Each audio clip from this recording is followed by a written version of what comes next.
کیونکہ بہت سے لوگ جاتے ہیں, پچھلے سال 2-3 سال پہلے میں گیا تھا تو کچھ لوگ مولانا لوگوں سے لوگ سوال پوچھتے ہوئے بھی ڈر رہے ہوتے ہیں کہ ایسا نہ ہو کہ کوئی فتویٰ نہ لگا دیں ہمارے اوپر, دل میں کچھ خیالات ہوتے ہیں. ایک صاحب آئے کہنے لگے مفتی صاحب یہ سمجھ میں نہیں آ رہا, ہم کبھی وہاں جا رہے ہیں, کبھی ہم یہاں جا رہے ہیں, کبھی ہم ایسے کر رہے ہیں, کبھی بیت اللہ کے چکر لگا رہے ہیں. میں نے کہا اگر سمجھ میں آ رہا ہوتا تو پھر یہ اتنی مزیدار عبادت تھوڑی ہوتی جتنی مزیدار عبادت ہے حج. حج مزے کی عبادت جب ہی بنتی ہے جب سمجھ میں نہ آ رہا ہو اور ہم کیوں کر رہے ہوں, صرف اللہ کے کہنے پر. یہی سمجھ میں آ رہا ہے ہمارے کہ اللہ ہمارا رب ہے, اس نے ہمیں پیدا کیا, تو جاؤ میرے گھر کا طواف کر کے آؤ, سعی کر کے آؤ. ہم جاتے ہیں, کر کے آ جاتے ہیں. تو جو اللہ پہ ایمان رکھتے ہیں وہ یہ کام خوشی خوشی کر لیتے ہیں, جو ایمان نہیں رکھتے وہ ساری زندگی سوچنے میں گزار دیتے ہیں. اللہ تعالی ہمیں حج کی برکتیں نصیب فرمائے. یونیورسل بردر والوں کے ساتھ میں نے پہلے بھی حج کیا تھا, اس سال بھی ارادہ ہے. بہت اچھی سروسز دیتے ہیں, لیکن دیکھیں 100% دنیا میں کوئی بھی ٹھیک نہیں ہوتا, تھوڑی بہت اونچ نیچ ہو جاتی ہے. اچھا یہ ٹریول ایجنسیاں ہوتی بڑی ہوشیار ہیں, یہ آپ کو شروع میں مکہ مدینہ کے فضائل بتائیں گے, یہاں چپ رہنا ہے, شور نہیں مچانا, بالکل ایک لفظ نہیں بولنا. انہوں نے ناقص انتظام کیا ہوا ہوتا ہے, ناقص انتظام کیا ہوا ہوتا ہے اور پہلے سے ڈرایا ہوا ہوتا ہے, بالکل چپ, تو انتظام ٹھیک نہیں ہوتا. تو اب آپ نے دیکھا یار یہ تو روٹی صحیح نہیں مل رہی ہے, تو دہی صحیح نہیں مل رہی ہے, تو کھانا صحیح نہیں مل رہا. اب آپ نے اتنے ڈرا دیا گیا ہوتا ہے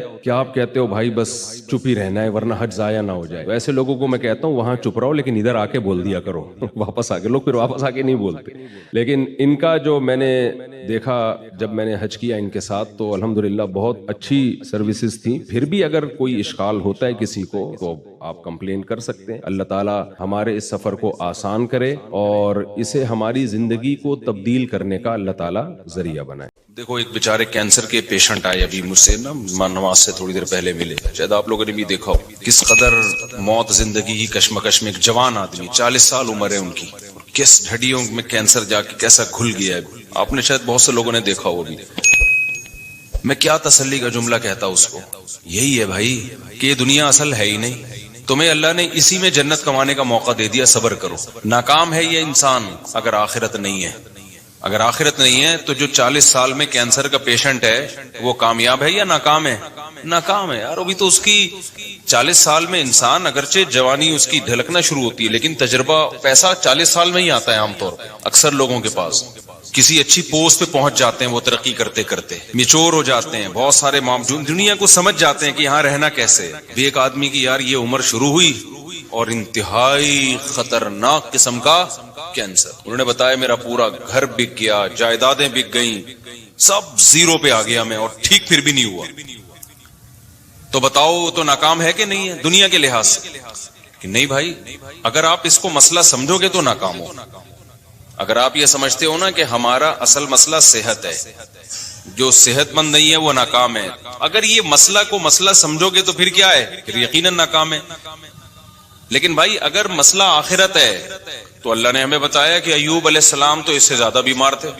ایوب علیہ السلام ان سے زیادہ بیماری میں, ان کی بہت شدید تکلیف میں زندگی گزری ہے.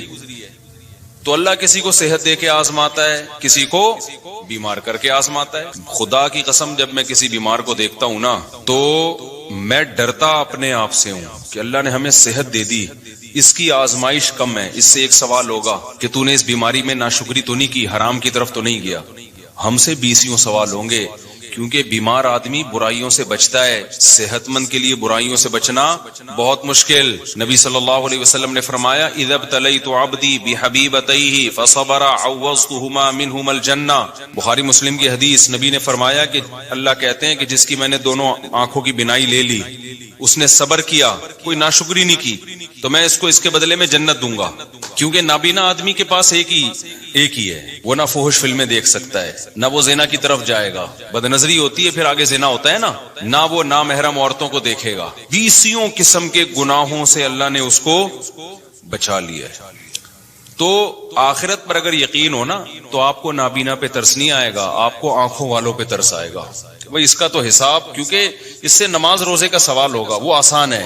آج جن بے حیائی کے کاموں میں, فحش فلموں میں, اور پتہ نہیں بدنظری اور کس قدر برائیوں میں لوگ پڑے ہوئے ہیں, یہ ساری آنکھ کی نعمت کی ناقدری ہے یا نہیں ہے؟ تو آپ کا نا سوچنے کا اسٹائل چینج ہو جائے گا. اگر آپ آخرت پہ یقین رکھتے ہو, سوچنے کے معیارات ہی بدل جائیں گے. میں نے جس کینسر کے پیشنٹ کو آج دیکھا نا, تو اس لحاظ سے تو ترس آتا ہے انسان پہ کہ بھئی وہ بیچارہ تکلیف میں ہے اور زندگی سے لڑ رہا ہے. حقیقت بتاؤں میں اپنے بارے میں سوچ رہا تھا کہ شاید یہ ہم سے زیادہ خوش قسمت ہے. ہمیں اللہ نے صحت دی، آنکھیں دی ہیں، کان دی ہیں، بولنے کے لیے زبان دی ہے، سارے جسم کے جو بھی ہمارے آرگن ہوتے ہیں صحیح چل رہے ہیں. یہ اتنی بڑی نعمت ہے، اربوں خربوں روپے دے کے بھی یہ نعمت خریدی جائے نا تو کم ہے. یہ آپ سے کوئی بتاؤ ایک آنکھ کا 1 کروڑ روپے لگائے کہ 1 کروڑ روپے دے گا تو تیری آنکھ کی بینائی رہے گی، ورنہ نہیں. سارا دن آپ بھیک مانگتے رہو گے 1 کروڑ اکٹھے کرنے میں. پلاٹ بیچو گے، مکان بیچو گے، جائیدادیں بیچو گے، یار بینائی سے زیادہ اہم نہیں ہے. آپ کی زبان میں ذائقے کی صلاحیت ختم ہو جائے، کھانے پینے کی لذتیں آپ کے لیے بولو ختم. کوئی کہے کہ 1 ارب روپے دو گے، 1 کروڑ روپے دو گے تو یہ زبان میں جو آپ کو ذائقہ محسوس ہوتا ہے نا کھانے پینے کی، نلی نہاری اور جاوید نہاری اور برگر کھا رہے اور وہ 20 قسم کے ٹیسٹ زبان بتاتی ہے. 1 کروڑ روپے دے گا تو یہ ٹیسٹ واپس آئے گا. آپ بھکاری بن جاؤ گے لوگوں کے سامنے. یار خدا کے لیے یہ کام کر لو. اللہ نے ہمیں کروڑوں روپے کی نعمتیں فری پھوکٹ میں بولو نا دی ہوئی ہیں. سونگنے کی، سننے کی، یہ جو ہم پلک جھپک کے اوپر اٹھاتے ہیں، آپ کو پتا ہے یہ بھی ایک بیماری ہے. آپ کے یہ مسل ڈیمیج ہو جاتے ہیں.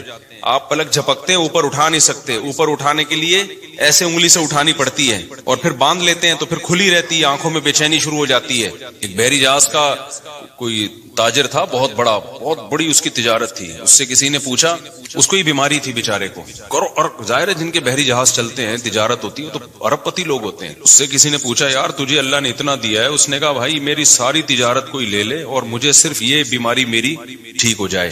پرانی بات ہے، 25-30 سال پہلے واقعہ میں نے سنا تھا کہ میں پلکیں جھکایا کروں اور خود ہی اٹھا لیا کروں. کتنی ٹینشن ہے آپ سوچو نا. تو صحت مند لوگوں کی آزمائش کم ہے یا زیادہ ہے؟ وہ گناہ میں زیادہ پڑتے ہیں، ان سے حساب و کتاب زیادہ ہوگا. یہ جو کہتے ہیں نا دولت نعمت ہے، دولت نعمت ہے، واقعی نعمت ہے. شکر گزاروں کے لیے نعمت ہے. آج کل جو دولت آنے کے بعد کھوپڑیاں گھوم رہی ہیں نا اور غریبوں کو انسان برا سمجھ رہا ہے، توہین آمیز لب و لہجے اختیار کر رہا ہے، یہ سمجھ لو کہ یہ دولت تباہی بن کے آئی ہے. تباہی بن کے آئی ہے دولت. یہ نہ آتی زیادہ اچھا تھا. کچھ بھی نہیں ہے. کوئی اگر زیادہ جہازوں میں بھی ہیلی کاپٹر میں جاپان میں گھوم رہا تھا نا تو مجھے لڑکوں نے کہا ولاگ بنایا. میں نے کہا یہ کیا ولاگ بھائی، اس میں کیا سبق ملے گا لوگوں کو؟ ولاگ ایسی چیز کا بنایا آدمی جو کیا مل رہا ہو، کچھ سبق مل رہا ہو. کہ ایکویریم دکھا دیا ہم نے، چلو اس میں اللہ کی قدرت دیکھنے کو مل رہی ہے.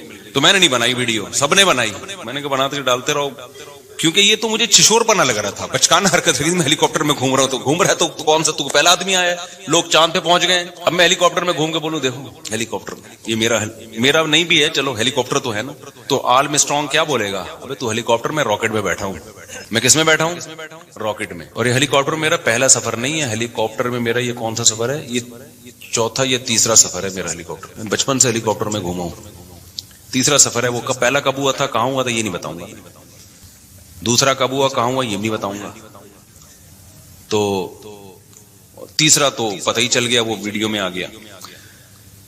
تو یہ کوئی شو مارنے کی چیز تھوڑی. ہیلی کاپٹر میں بیٹھا ہوا ہے، گدھے پہ بیٹھا ہوا ہے تو کیا ہو گیا؟ میری نظر میں اللہ کی قسم ہیلی کاپٹر میں گھومنے والا گدھے پہ بیٹھنے والا برابر. وہ بھی سواری ہے، یہ بھی کیا ہے، سواری ہے. تو اس میں کیا شو مارے آدمی؟ جہاز میں بیٹھا ہوا ہوں، لوگ دکھا رہے تھے میں بزنس کلاس میں بیٹھا ہوا ہوں. تو کیا بیٹھا ہوا ہے تو تھوڑی دیر میں لیٹا ہوا ہوگا قبر کے اندر. بڑے بڑے آئے بزنس کلاس والے، اور میں نے تو پائلٹوں کے ساتھ بیٹھ کے سفر کیا جہازوں میں. اب یہ زیادہ ڈیٹیل میں نہیں جاؤں گا میں اس کی.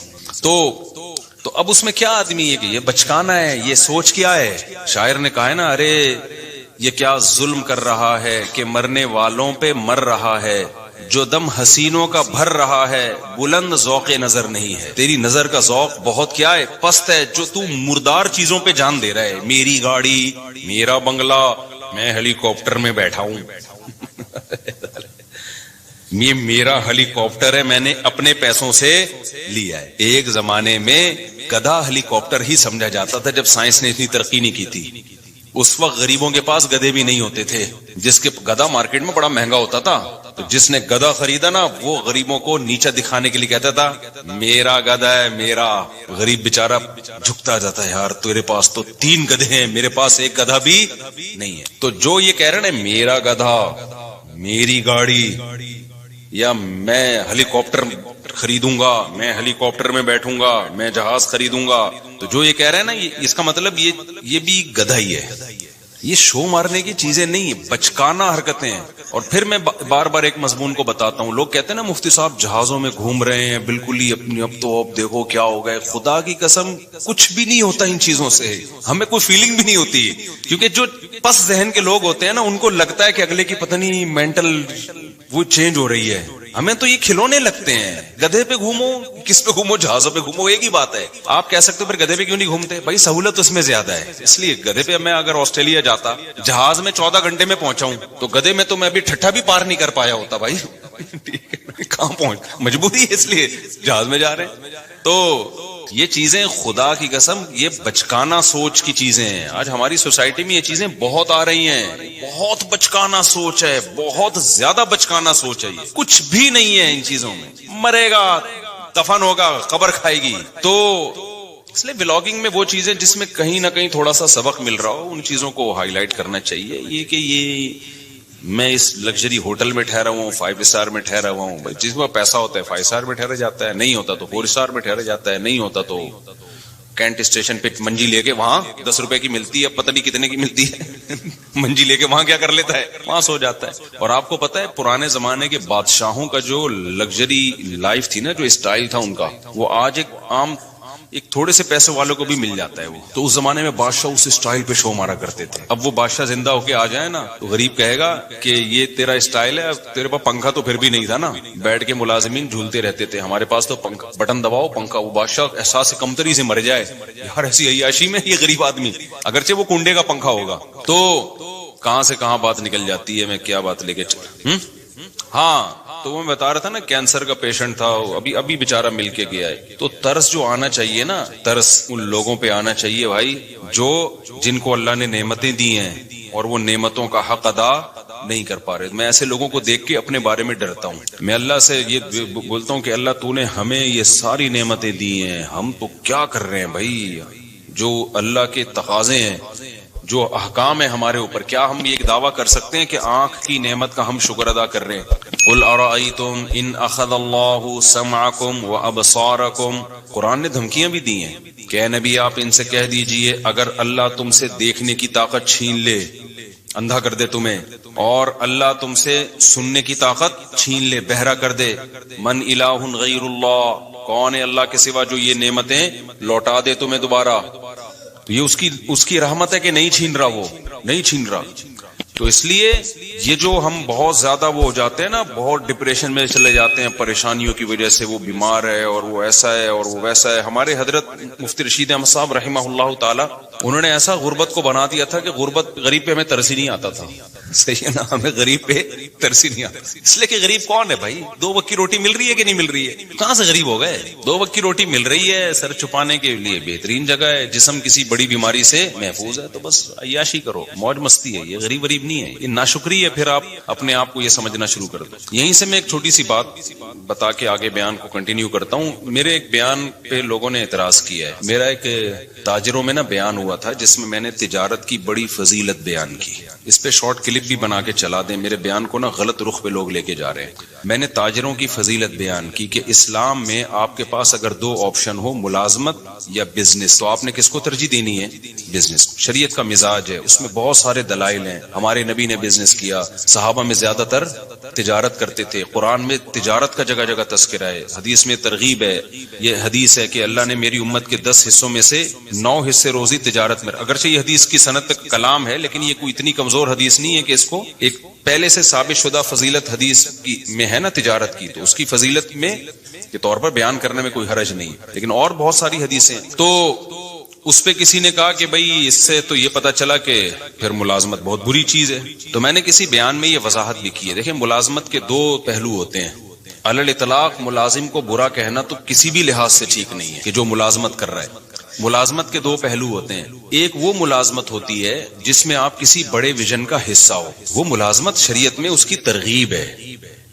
مثال کے طور پر آپ ملک کی حفاظت کے لیے فوج میں جاتے ہو، ہے تو یہ ملازمت، لیکن آپ کا ہدف کیا ہے؟ ایک ملکی کنٹری کی حفاظت کرنا. یہ ملازمت تو ہے، تجارت نہیں ہے. اس میں پیسہ بھی کم ہوگا. جو تاجر لوگ جتنا کما لیتے ہیں اتنا ایک فوجی بیچارہ جو بارڈر پہ لڑنے والا تھوڑی کماتا ہے. لیکن یہ ملازمت بہت محبوب ہے اگر آپ کی نیت اچھی ہے تو بہت مقدس عمل ہے. اسی طرح آپ کسی یونیورسٹی میں ٹیچر ہو, آپ کہتے ہو یار میں ٹیچنگ کے شعبے میں جاؤں گا, کیونکہ جو لوگ آپ کے پاس آئیں گے وہ بات ٹیچر کی سنتے ہیں, تو اچھا ٹیچر سوسائٹی کو ملے گا تو اچھی معلومات دنیا میں پھیلیں گی. تو ٹیچنگ کا شعبہ کیا ہے؟ ایک مقدس ہے, بشرطے کہ جو پڑھا رہا ہو وہ ٹھیک چیز پڑھا رہا ہو, وہ مفید چیز پڑھا رہا ہو. تو بہت ساری ملازمت کے شعبے. اسی طرح کوئی ڈاکٹر بنتا ہے تو وہ بھی ملازم, سرکاری ہسپتال کا ملازم ہوگا یا پرائیویٹ ہاسپٹل کا ملازم ہوگا, ہے یہ بھی ملازمت. اور ڈاکٹروں کے اتنا پیسہ ڈاکٹر نہیں کماتے ہیں جتنا تاجر کماتے ہیں, اور ڈاکٹر کی جتنی محنت ہوتی ہے نا اتنا ڈاکٹر کما نہیں سکتا. لیکن آپ اس ملازمت کو برا کہنا شروع کر دو, یہ بہت بری بات ہے. وجہ اس کی ہے کہ ڈاکٹر کا شعبہ اتنا مقدس ہے کہ انسانی جان کی حفاظت کا ذریعہ ہے. ہاں ایک ملازمت وہ ہے جس میں آپ کسی کی جاب کر رہے ہو, آپ کو ایک مخصوص تنخواہ مل رہی ہے, فائدہ کمپنی کو ہو رہا ہے, اور کمپنی بھی انسانیت کو کوئی بڑا فائدہ نہیں پہنچا رہی ہے. جیسے آپ کولڈ ڈرنک کمپنی میں جاب کر رہے ہو, کس میں جاب کر رہے ہو؟ کولڈ ڈرنک کی کمپنی ہے, اس میں آپ جاب کر رہے ہیں, تو آپ کو ایک مخصوص تنخواہ مل رہی ہے, آپ نے چاپلوسی بھی کر رہے ہو باس کی, اور آپ مکھن بھی لگا رہے ہو, اور ڈانٹ بھی پڑ رہی ہے, گالیاں بھی مل رہی ہیں. فائدہ کون اٹھا رہا ہے؟ کمپنی. اٹھا لے فائدہ, کوئی مسئلہ نہیں ہے, لیکن انسانیت کو کیا دے رہی ہے وہ فائدہ اٹھا کے؟ کچھ بھی نہیں دے رہی. شوگر کے مریض بنا رہی ہے, لوگوں کا ویٹ کیا کر رہی ہے. گٹکا کمپنی میں جاب کر رہے ہو آپ, پان کمپنی میں, سگریٹ کمپنی میں جاب کر رہے ہو, تو بھائی ایسی جگہ جاب کرو جہاں انسانیت کو فائدہ ہو. تو اب سمجھ میں آئی بات. جہاں تجارت اور ملازمت میں ٹکراؤ ہو, تو ملازمت اگر اس نوعیت کی ہے کہ جس میں کسی بڑے ویژن کا جو انسانیت کے لیے فائدے والا ویژن ہو, آپ اس کا اگر حصہ بن رہے ہو, پھر تو وہاں ملازمت زیادہ بہتر ہے تجارت سے. سمجھتے ہو کہ نہیں سمجھتے؟ لیکن اگر کسی بڑے ویژن کا حصہ نہیں بن رہے آپ, کوئی انسانیت کے لیے زیادہ مفید چیز نہیں ہے, تو پھر ملازمت نہیں کرنی چاہیے. پھر کس کو فوکس, پھر اپنا ٹماٹر کا ریڑھی لگا لے آدمی. سمجھ رہے ہو نا, باس کی چاپلوسی سے بہتر ہے کیا لگا لے؟ ٹماٹر کی ریڑھی لگا لے آدمی. اس کو ہم وہ کرتے ہیں, اس کی ہم حوصلہ شکنی کرتے ہیں, اس ٹائپ کی ملازمتوں کی. لیکن حوصلہ شکنی کرنے کے باوجود بھی ایسے ملازمین کو برا بلا نہیں کہتے ہم. وجہ اس کی ہے کہ یہ اللہ کا بنایا ہوا نظام ہے کہ سارے تاجر بن نہیں سکتے, کیونکہ جب آپ تجارت کرو گے تو تجارت بڑے پیمانے پر چلانے کے لیے آپ کو ملازمین چاہیے. یہ دنیا کا نظام ہے, یہ اللہ کا نظام ہے. اللہ تعالیٰ فرماتے ہیں ہم نے ان کے درمیان معیشت کو, رزق کو تقسیم کر دیا ہے, لیتخذ بعضهم بعضا سخریا. سب کو ایک جیسی دولت نہیں دی ہے تاکہ بعض لوگ بعض کو کیا بنائیں, اپنے ماتحت رکھیں. یہ دنیا کا نظام ہے, یہ چینج نہیں ہو سکتا. تو کوئی بھی بڑا بزنس مین جو ملازموں کو اور جو جاب کرنے والوں کو گالیاں دے رہا ہے نا, تو آپ اس کو بولا کرو تیرے پاس جو لوگ جاب کر رہے ہیں نا, سب سے پہلے تو ان کے منہ پہ جا کے گالیاں دے کے ریکارڈنگ کر کے ڈال دے کہ جو چوکیداری کر رہے ہیں نا تیرے گیٹ کی, یہ بے غیرت ہے, ٹھیک ہے نا, یہ چوکیداری کر رہے ہیں, اس کو گالیاں دے سب سے پہلے. سمجھ میں آ رہی ہے بات کہ نہیں آ رہی؟ وہ بھی تو پھر بے غیرت ہی ہو گیا نا جو آپ کی چوکیداری کر رہا ہے.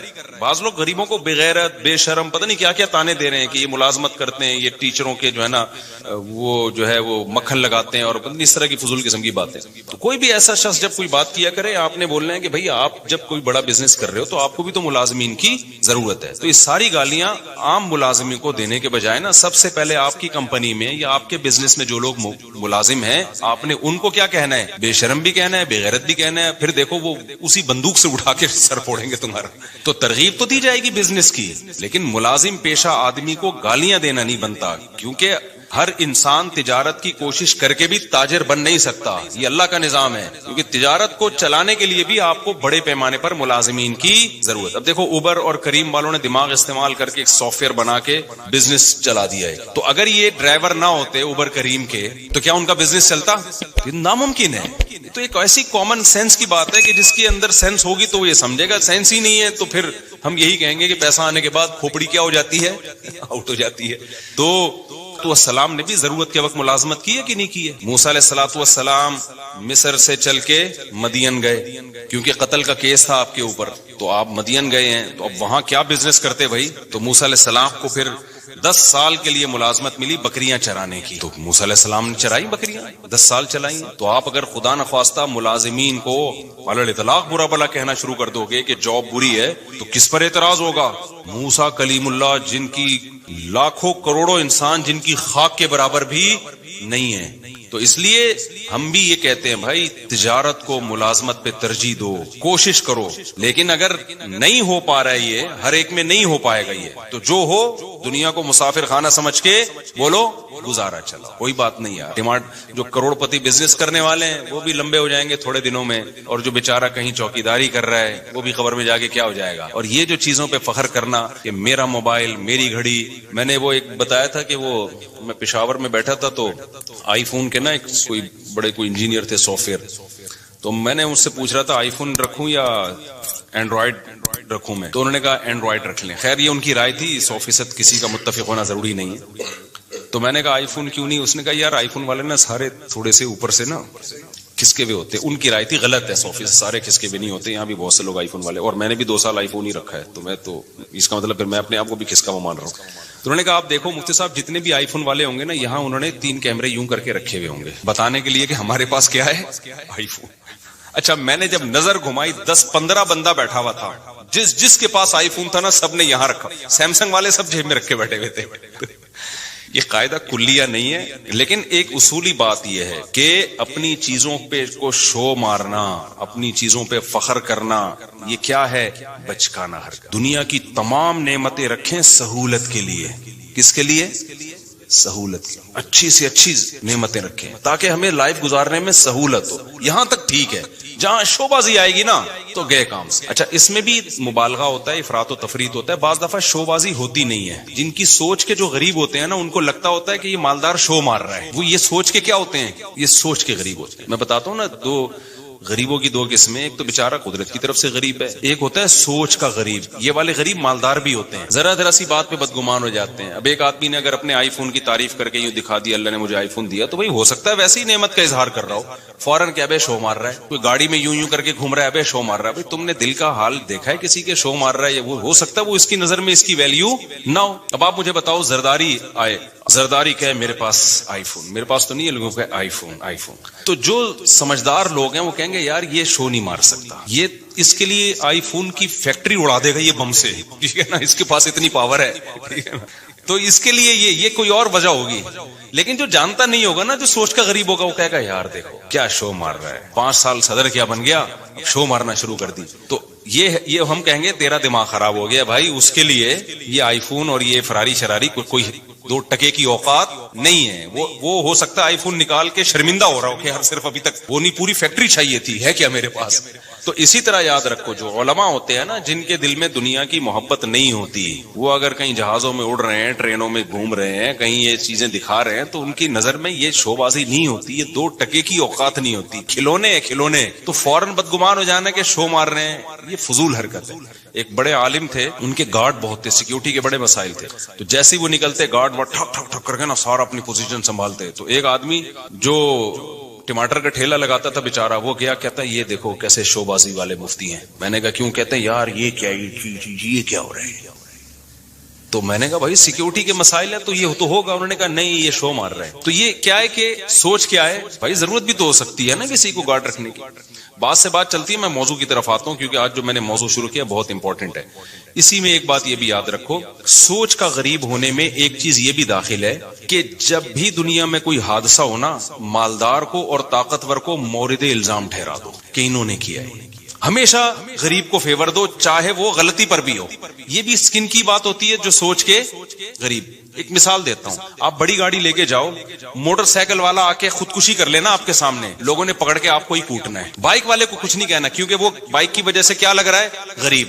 آپ کے پاس چونکہ لینڈ کروزر ہے, آپ مالدار ہو, لوگوں نے ہمیشہ مالدار کو کوٹنا ہے. کیوں؟ یہ دماغ خراب ہو گیا ہے. لوگوں یہ سمجھ بیٹھے ہیں کہ جو مالدار ہے وہ ہمیشہ ظالم ہوتا ہے. سمجھتے ہو کہ نہیں سمجھتے؟ یہ برا ہے کیونکہ اس کے پاس بڑی گاڑی ہے اور بائک والا قابل ترس ہے. او بھائی وہ قابل ترس نہیں ہے اگر وہ غلطی پر ہے.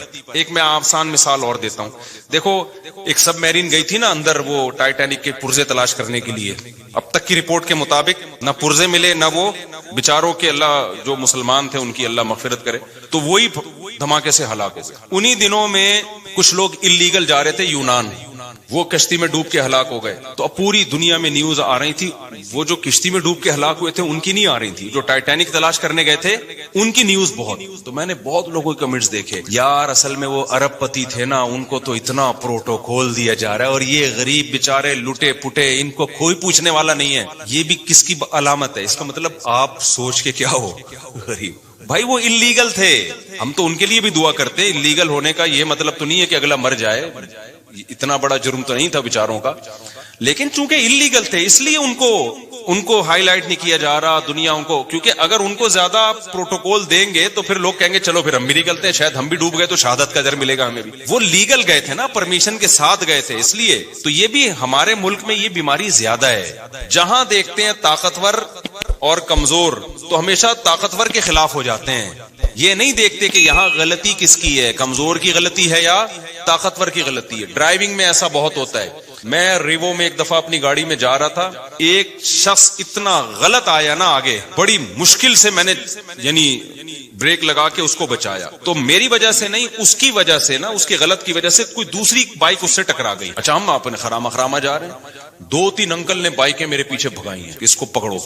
حالانکہ میری ذرا بھی غلطی نہیں تھی اس میں, تو صرف گاڑی کی وجہ سے اور گارڈ کی وجہ سے, کیونکہ اس کے پاس اس کا پروٹوکول ہوتا ہے, گارڈ ہوتے ہیں, تو لوگ کہتے ہیں بس اس کو پکڑ کے کوٹو. وہ روکنے, میں آرام سے چلا رہا ہوں, تو وہ گاڑی وہ خیر جب قریب آئے تو مجھے پہچان گئے نا. وہ پہلے تو ڈانٹ رہے ہیں نا, پیچھے سنا رہے ہیں تو یہ بھی ایک شو مارنے کا شوق ہے کہ ہم گارڈ وارڈ سے ڈرتے. یہ پتا ہوتا کیوں ہے؟ تو جب وہ قریب آئے تو انہوں نے مجھے پہچان گئے, تو تھوڑا سا ان کا ایٹیٹیوڈ چینج ہو گیا. میں نے کہا انکل میری غلطی کہاں سے ہے اس میں؟ آپ دیکھو میں تو آرام سے جا رہا ہوں. وہ خود ہی اس کو پتہ نہیں کوئی ساس سے پھٹا ہوا تھا, اس کا سسرال سے جھگڑا ہوا تھا, خام خواہ میں آ کے بھیڑ رہا ہوتا ہے نا آگے. تو پھر انہوں نے میری بات سنی, لیکن میں اگر مفتی طارق مسعود نہ ہوتا نا, میں پٹ گیا تھا. نہ لوگوں نے گارڈوں کو دیکھنا تھا, لوگ نہیں دیکھتے, بلکہ گارڈ ہونا تو پھر لوگ سمجھتے ہیں اب ہمیں بہادری کا ثواب ملے گا. لوگ کہیں گے کلاشنکوفوں سے بھی نہیں ڈرا بندہ. یہ لوگوں کی مینٹلٹی ہے. طاقتور کے خلاف بولنے میں نا فیور ملتا ہے آپ کو, لوگ سمجھتے ہیں بہادر ہے. یہی کام حکمرانوں کے خلاف بھی ہوتا ہے, یہی کام آپ کے وہ ادارے جو پاورفل ہے ان کے خلاف بھی ہوتا ہے. بعض دفعہ وہ صحیح ہوتے ہیں لیکن آپ نے ان کے خلاف ہی بولنا ہے. اس سے لوگ کہتے ہیں بہادر آدمی ہے, ڈرتا ورتا کسی سے نہیں. اگر آپ نے کہیں کسی موقع پہ ان کو فیور میں بات کر لی, لوگ کہیں گے کوئی بوٹ پالیشیا کہے گا, کوئی کہے گا وہ پی ٹی آئی کا ہے, کوئی کہے گا JUI کا ہے, کوئی کہے گا مسلم لیگ کا چمچا ہے. تو یہ پورا ہماری قوم کا نا دماغی توازن تھوڑا سا ایسا لگتا ہے کہ کچھ ساری قوم نہیں, آپ لوگوں کے جو بیان سن رہے ہیں ان کے علاوہ کی بات کر رہا ہوں, مسئلہ ہے تھوڑا سا ٹیکنیکل, کیا ہے فالٹ ہے. تو یہ صحیح نہیں ہے. ہمیں اسلام یہ کہتا ہے کہ آپ نے حق پرست کو جو حق پر ہوگا نا اس کو فیور دینا ہے, چاہے وہ غریب ہو چاہے وہ امیر ہو. بعض دفعہ مالدار آدمی ٹھیک ہوتا ہے, غریب گڑبڑ کر رہا ہوتا ہے کمبخت, اور بعض دفعہ جو ہے طاقتور ٹھیک ہوتا ہے. بعض دفعہ آپ کا حاکم صحیح ہوتا ہے, اس کے خلاف لوگ زیادتی کا. وہ جو وزیر اعظم کے خلاف لمس یونیورسٹی میں ہوا نا, کسی نے بدتمیزی کی تھی, میں آپ کو دل سے بات بتاؤں, مجھے وہ بدتمیزی اچھی نہیں لگی. کہ جو جس طرح سے اعتراض کیے گئے نا, ابھی میں زیادہ نہیں ہائی لائٹ کرتا اس کو, وہ اسٹائل مجھے پسند نہیں آیا. کہ آپ کے ملک کا ایک وزیر اعظم جو ہو, ابھی جب تک نہیں ہو تو بھائی ایک سیاسی لیڈر ہے, آپ جو مرضی کرو, لیکن جب ایک آن ڈیوٹی آپ کا ایک وزیر اعظم ہے, بھائی وہ آپ کی جماعت کا ہے یا کوئی اور ہے یا عبوری وزیر اعظم ہے, کوئی بھی ہے, تو پبلک کی یہ ذمہ داری ہے کوئی بھی اعتراض کریں تو عزت اور احترام کے دائرے میں. طنزیہ لب و لہجہ یہ نہیں ہونا چاہیے. تو یہ بدتمیزی, بہت افسوس ہوا کہ یار ہماری یونیورسٹیوں میں یہ بدتمیزی کیوں سکھائی جا رہی ہے. وہ تو وزیر اعظم نے بڑا برداشت کر کے نا بڑے تمیز سے جواب دیا. تو یہ غلط ہے بھائی, آپ رسپیکٹ سکھائیں لوگوں کو اپنے بڑوں کی, چاہے وہ جو بھی ہو. جب آپ کا بڑا ہے تو بڑا ہے نا یار, آپ کو اس کو, نبی صلی اللہ علیہ وسلم کی صحیح حدیث ہے, انزل الناس منازلہم, لوگوں کو ان کے مرتبے کے حساب سے لوگوں کے ساتھ پیش آؤ. حاکم کو سمجھانے کا طریقہ وہ نہیں ہے جو ایک عام آدمی کو سمجھانے کا طریقہ ہے. نبی صلی اللہ علیہ وسلم کے پاس ایک سردار ملنے کے لیے آیا جو بڑا ظالم اور برا آدمی تھا. وہ نبی نے اس کو عزت دی. تو امی عائشہ رضی اللہ تعالیٰ عنہ نے فرمایا یا رسول اللہ یہ تو ٹھیک آدمی نہیں ہے. آپ نے فرمایا انزل الناس منازلہم, ایک اسٹیٹس ہے نا اس کا اپنی قوم میں, ایک مرتبہ ہے, تو اس کے حساب سے اس سے چلنا پڑے گا. ایسا نہیں ہے کہ قوم کا سردار ہے چونکہ 2 نمبر ہے تو اٹھا کے اس کو جو ہے وہ مٹی میں بٹھا دیا. کیونکہ انسان کی نیچر ہے کہ جس مرتبے کا ہوتا ہے نا وہ والا وہ والی ویلیو اگر آپ اس کو نہیں دیتے تو اپنی توہین محسوس کرتا ہے, اور جب وہ اپنی توہین محسوس کرتا ہے تو پھر آپ اس سے خیر کی امیدیں لگانا چھوڑ دیں. جو کام اصلاح کا ہو سکتا ہے وہ بھی نہیں ہوتا. اب دیکھو میں جب جاتا ہوں نا, پتہ ہے یہ نیچرل ہے, یہ جو اسلام کا حکم ہے نا یہ انسان کی فطرت کا حصہ ہے. انسان کا دل بھی یہ چاہتا ہے کہ جو ریسپیکٹیبل ہے اس کو عزت دی جائے. اب دیکھو میں بعض دفعہ جا رہا ہوتا ہوں, یہ جو ہمارے گرین چینل والے لوگ ہیں کتنا ہم سے نظریاتی اختلاف کرتے ہیں, لیکن میں کہیں جا رہا ہوتا ہوں نا بعض دفعہ ہری پگڑی والے آتے ہیں بڑی عزت سے سیلفی یہ وہ چل رہا ہوتا ہے. میں حیران ہوتا ہوں بھائی یار تو بڑے بڑے خلاف ہیں لیکن یہ بڑی عزت دے رہے ہیں. وجہ کیا ہے کہ اگلے کو یہ احساس ہوتا ہے کہ یار چلو ہمارا نظریاتی اختلاف ہے لیکن ایک سیلیبریٹی تو ہے نا, اب اسی توہین کرنا یہ نیچر کہتی ہے کہ یار یہ غلط ہے. سمجھ میں آ رہی ہے بات کی, ایک سیلیبریٹی تو ہے نا, تو جب ایک ہے تو ٹھیک ہے سیلفیاں نہ لو لیکن بے عزتی بھی نہ کرو, توہین نہ کرو کسی. ہمارے سامنے اگر کوئی ایسا شخص آ جائے جس سے ہمیں 100 دفعہ اختلاف ہو لیکن ایک مشہور ہو جس کی سوسائٹی میں ایک عزت ہو, تو آپ کا کیا خیال, ہم ٹھڈے مار کے بھگائیں گے, ہم یہ کہیں گے جاؤ یہاں سے. تو یہی ہوتا ہے بھائی, ایک جو صحیح ہے غلط ہے وہ ایک الگ بحث ہے, لیکن سوسائٹی میں ایک عزت ہے, تو اگر آپ نے اس سے تمیز سے بات نہیں کی تو وہ اپنی زیادہ بے عزتی محسوس کرتا ہے. تو یہ نبی صلی اللہ علیہ وسلم کی حدیث ہے, انزل الناس منازلہم. یہاں ایک اور اشکال کا بات سے بات نکلتی ہے. اب کیا ہوتا ہے, امریکہ کا صدر آتا ہے نا پاکستان, تو ہمارے وزیر اعظم مل رہا, اب تو نہیں آتا وہ, ان کو پتہ یہاں آئے تو یہاں یہ لوگ خود بیچارے اپنی حفاظت نہیں کر پائے, ہمارا پتہ نہیں کیا ہوگا, تیرا کیا ہوگا کالیا. تو لیکن اب کیا ہوتا ہے, لوگ کہتے ہیں سعودی عرب کا بادشاہ کیسے مل رہا ہے امریکہ کے صدر سے, یا پاکستان کا وزیر اعظم امریکہ کے صدر سے کیسے مل رہا ہے, دیکھو یہ کافروں کو اور ایک اسلام دشمن کو یہ رسپیکٹ دی جا رہی ہے. بھائی آپ بھی جب وزیر اعظم بنے نا, یا سعودیہ کے بادشاہ, اب تو کوئی چانس نہیں, لیکن اگر بن گئے تو آپ کو بھی یہ رسپیکٹ دینی پڑے گی, کیونکہ وہ نبی صلی اللہ علیہ وسلم کے پاس جو وفود آیا کرتے تھے ان کے سردار بڑے بڑے کافر ہوا کرتے تھے, لیکن آپ ان سے عزت کے ساتھ ملتے تھے, کیونکہ وہ ایک ملک کا وزیر اعظم ہے, ایک ملک کا صدر ہے. تو اس میں جو سوچ کے غریب ہوتے ہیں نا, وہ کہتے ہیں دیکھو ان کے کیسے تعلقات ہیں, ایسے ہینڈ شیک کر رہے ہیں. وہ سعودی عرب کے ایک بادشاہ نے کیا کیا تھا, وہ امریکہ کا صدر آیا تھا تو وہ مسافر کے لیے میرے خیال ہاتھ بڑھائے, تو انہیں ہاتھ ہی نہیں بڑھایا, تو یہ کوئی اچھا کام نہیں کیا. ٹھیک ہے نا, یہ امیج جو گیا ہے نا, لوگ کہتے ہیں یہ ہے حق پرستی. حق پرستی کی بات نہیں ہے بھائی, آپ کی جو پالیسیاں ہیں وہ آپ چینج نہ کریں امریکہ کے کہنے پر یا کسی کے دباؤ میں آ کے. آپ نے کام انسانیت ہی کے لیے کرنا ہے. اب اگر مجھے گرین چینل والے عزت دیں اور میں ان کی عزت کی وجہ سے مسئلہ ہی چینج کر لوں تو پھر یہ غلط ہو جائے گا. مسئلہ چینج نہ کریں, لیکن ایٹیٹیوڈ آپ کا لوگوں کے ساتھ وہ ہونا چاہیے جس کے وہ اہل ہیں, عرف میں جس کے وہ اہل ہیں. یہ بات کلیئر ہو گئی ہے کہ نہیں ہو گئی ہے؟ تو یہ غلط ہے کہ یہ جو ہم نے معیار بنا لیا ہے نا کہ بس ہمیشہ بعض لوگ ادھر ایسا کر رہے ہوتے ہیں کہ اس کو ذلیل کر رہے ہوتے ہیں, یہ مالداروں کو ہی ہمیشہ الزام ٹھہلا رہے ہوتے ہیں, جو طاقتور ہوتے ہیں ہمیشہ اسی کو برا بلا کہہ رہے ہوتے ہیں, اور ہمیشہ غریب کو فیور دے رہے ہوتے ہیں. بالکل غلط ہے. آپ نے اسلام کو دیکھنا ہے. اس کی میں ایک مثال دے کے بس آگے چلتا ہوں. دیکھو اسلام میں وراثت کا کیا نظام ہے, بیٹا 1 کروڑ روپے کروڑ پتی بیٹا ہے اور ایک غریب بیٹا ہے, وراثت میں کوئی فرق رکھا ہے اسلام نے؟ دونوں کو برابر ملے گی. اب جو غریب بیٹا ہے وہ بڑے بھائی جو کروڑ پتی تھا اس کو وراثت نہیں لینے دے رہا, اور کہ میرے گھر میں کھانا نہیں ہے اور یہ میری وراثت جو ہے نا میں اپنی بھی لوں گا اس کی بھی لوں گا, اس کو تو لینڈ کروزر میں گھومتا ہے, اس کے تو بحریہ ٹاؤن میں بنگلے ہیں, اس کو تو یہ, اس کو کیا ضرورت ہے, آ کے مفتی کے سامنے رونا شروع کر دے. تو مفتی کیا کہہ کہ یار یہ بہت ضرورت مند ہے, اٹھا کے اپنا 1 کروڑ, تجھے کیا ضرورت ہے 1 کروڑ کی بھائی, تیرے لیے تو 1 کروڑ 2 ٹکے کا نہیں ہے, اس کو دے, یہ غریب ہے. فتویٰ یہ ہے, دے سکتا ہے مفتی؟ مفتی کہے گا بھائی تو غریب ہے, تو بھوکا مر رہا ہے, تو جو بھی ہے, شریعت میں وراثت میں دونوں کا حق کیا ہے؟ برابر ہے. اب تو ظلم کر رہا ہے کہ اس کے پیسے تو نے دبائے ہوئے ہیں. تو ہمارے ہاں اچھا بات سے بات نکلتی ہے, کیا کریں.